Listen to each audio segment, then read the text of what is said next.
Welcome back to Culture Capital. On our very first episode, we're discussing why global marketing playbooks do not work in Africa.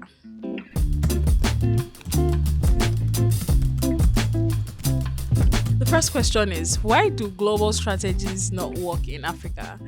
And I'm sure certain things work, but half of the time, when global brands are trying to navigate the African market, especially the Nigerian market, which I am in and aware of, they have difficulties. And the first thing I would say, as some of the reasons why, is because they never put the context of our infrastructure into play. What do I mean by that? Again, I'm going to use Nigeria as peculiarity for this. In terms of infrastructure, as Nigerians, we do things completely differently from every part of the world. I can say so for myself. And people do not understand the behavioral patterns of Nigeria. So when you have an American playbook or an American marketing strategy and you want to practically bring the same thing down here, things are going to happen because behavioral patterns are different. Infrastructures are different, societal pressures are different, societal norms, the traditions, culture, and belief are already different.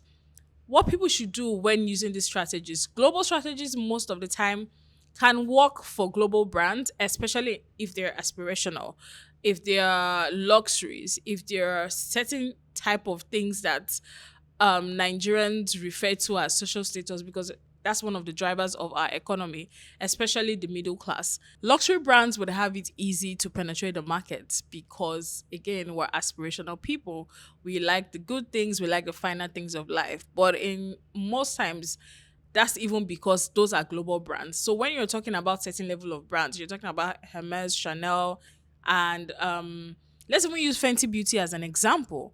We already know what Fenty Beauty is. We're inspired by it. We love it.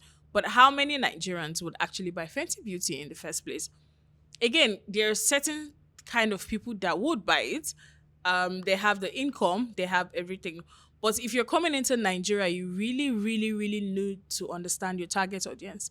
You need to understand who you're selling to, who has the buying power, who has the infrastructure, and who would even consider that a necessity to even splurge on at the same time. You cannot replicate global marketing strategies without the Nigerian context, without the Nigerian factor. It's almost why certain movies will come into Nigeria and it flops. We really do not care about it, especially if you do not play to our tunes, if you do not localize some of those strategies, if you do not use the right people, if you do not use the right audience, you are really just speaking to yourself.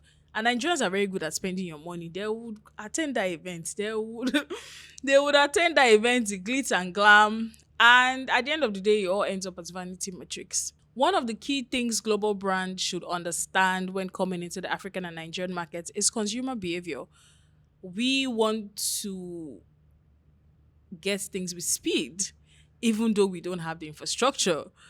We prefer social proof. We prefer localized experiential events. We prefer people that understand your strategies with context. We prefer comedy, if you look at it in terms of skit makers and social media. But anyways, that will be a different topic for another day.